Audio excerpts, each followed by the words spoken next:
I remember a couple years ago, I was on the committee that you were in, and of course, we had a little rain in the evening, and I remember us all kind of gathering over at Eddie's to kind of finish up the night, and everybody kind of jamming over there. So, how wonderful it is to have you back for this 20th anniversary, and tell us a little bit about your vision for this. I noticed it says John McEuen presents "Will the Circle Be Unbroken," and I'm a kind of an old bluegrass guy, but that is one of my favorite albums of all time. And if you can just hit on that.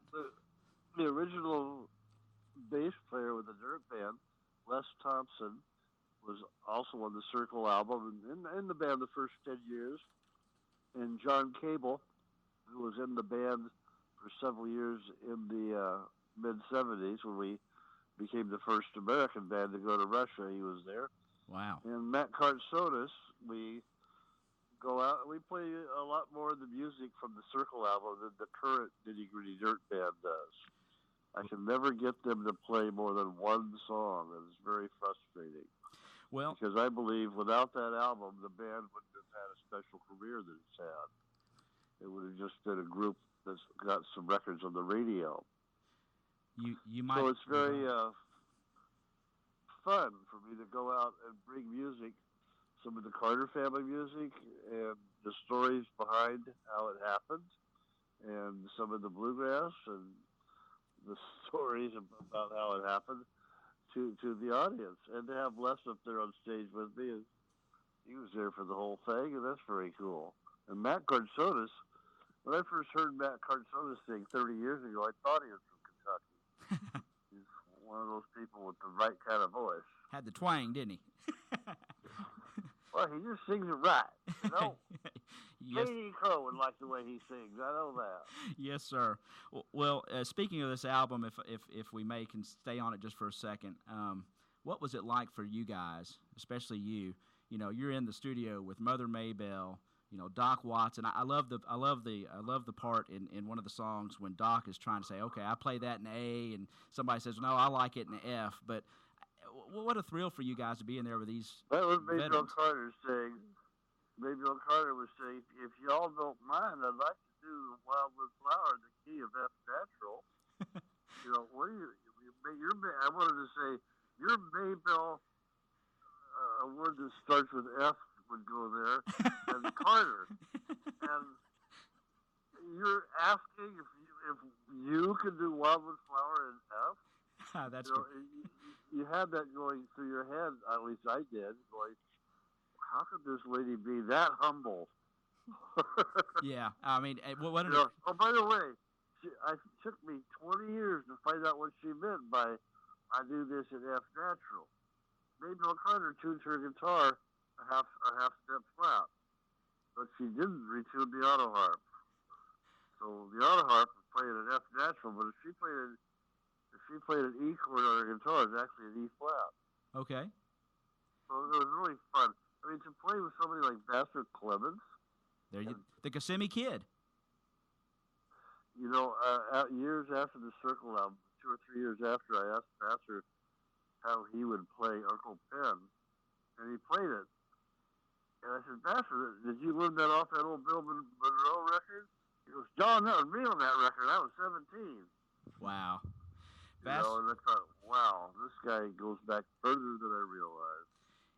So what was it like to be coming from Orange County, California, with the dream of someday meeting Earl Scruggs and then becoming the first banjo picker to record with him? I would say it was pretty darn good. I would say, sir, for a young man from Orange County, California. And I know you provided in some of the material to Stacey, and this album, Will the Circle Be Unbroken, sort of launched everybody, the movement of bluegrass in California. I see the picture there of you and Steve Martin and Jerry Garcia. Of course, I'm an Old in the Way fan, and so this album here just sort of, you guys, and Vassar's on that album with those guys. It just launched a whole movement, didn't it?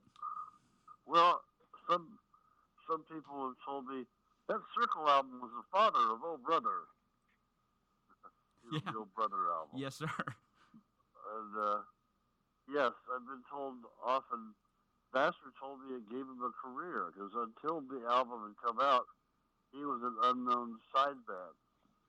And Merle Watson told me that his dad Doc got more work than ever. At every show, people requested Tennessee Sun because of that album. And Earl got more work and got out there more. Yes, it was. It did start a whole wave of new interest, but it allowed those who were the gifts, the icons of the album, to do even more. No doubt about it.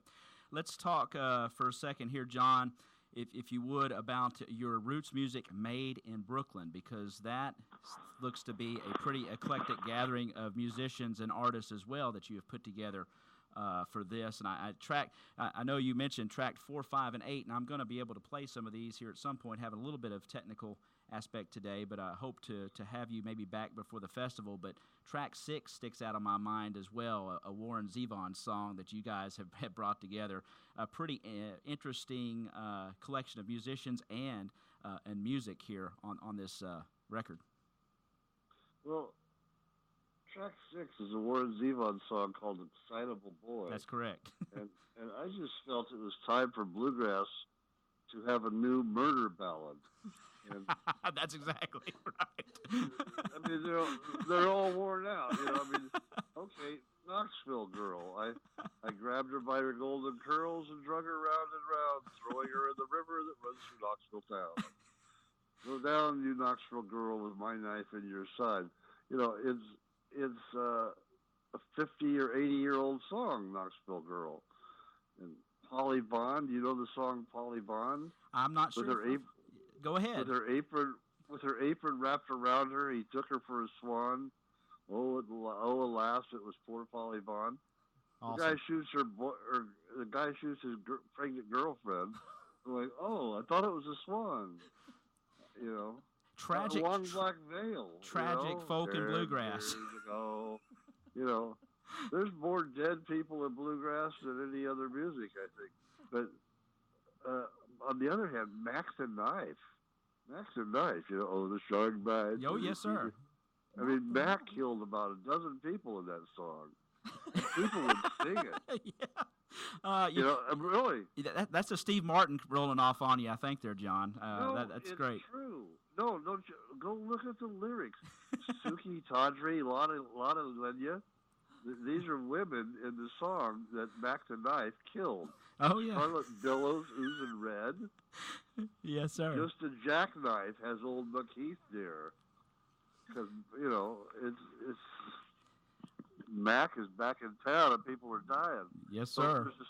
There's a certain dark side, that, the series Game of Thrones? Yes.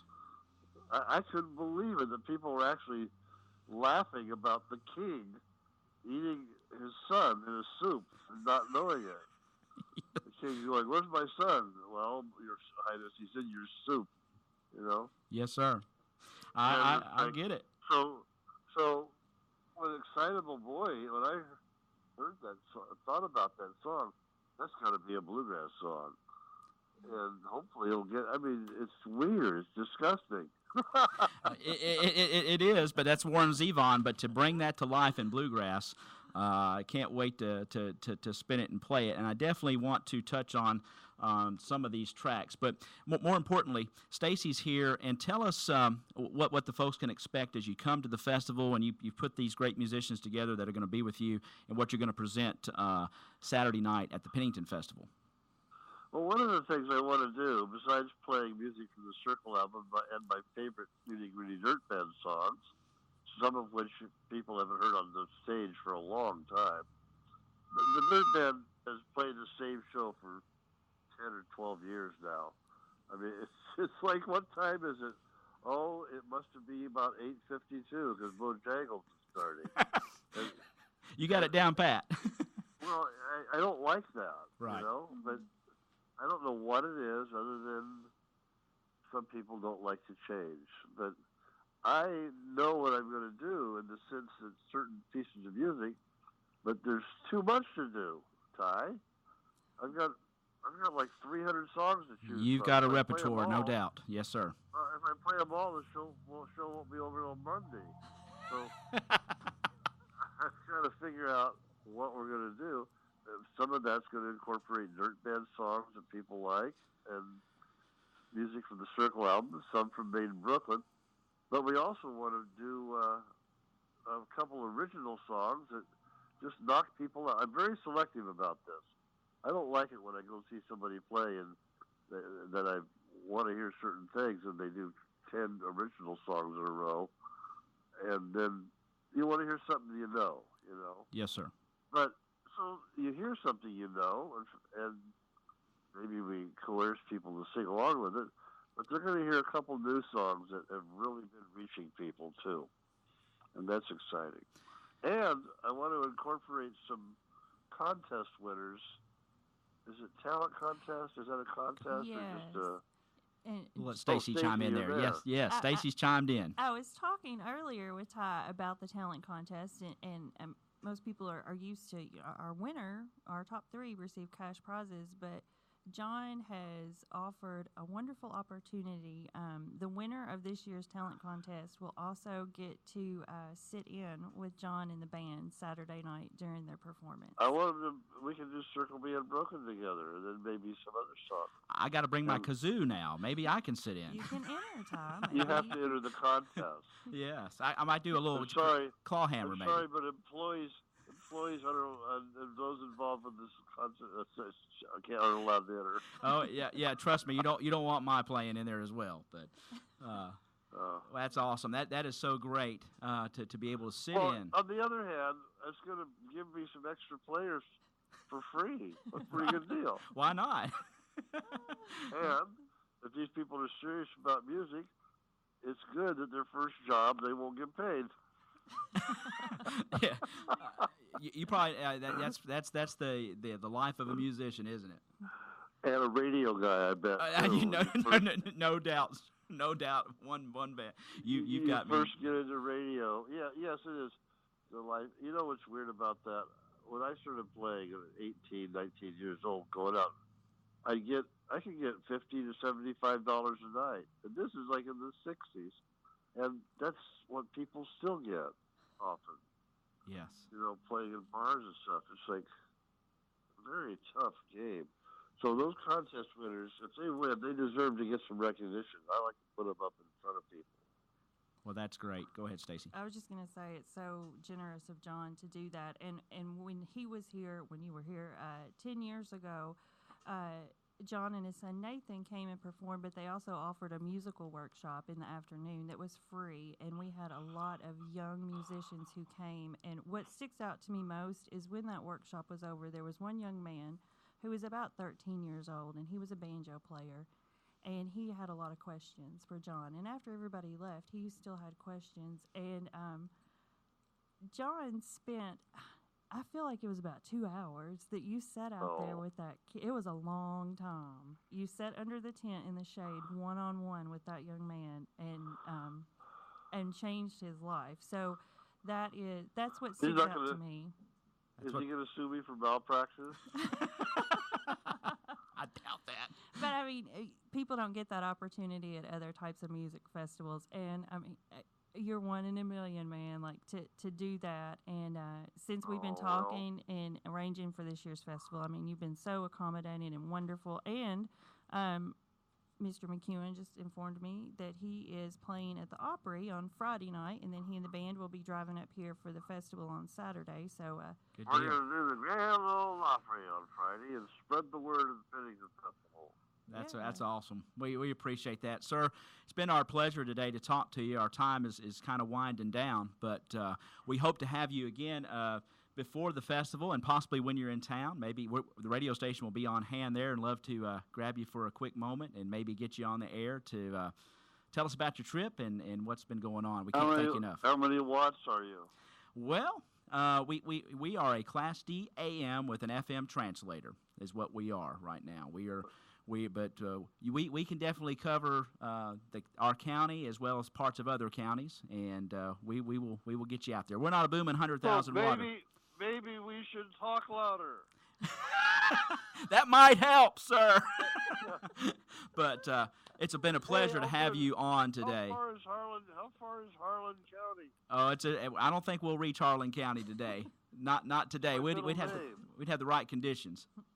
That's my middle name, Harlan. Well, I tell you what, we're not too far from Ohio County.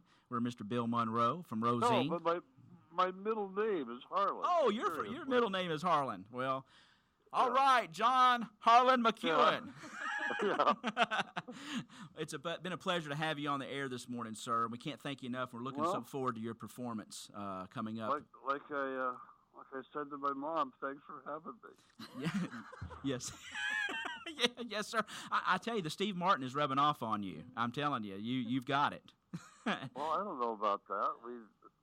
We spent a lot of years working in the magic shop at Disneyland.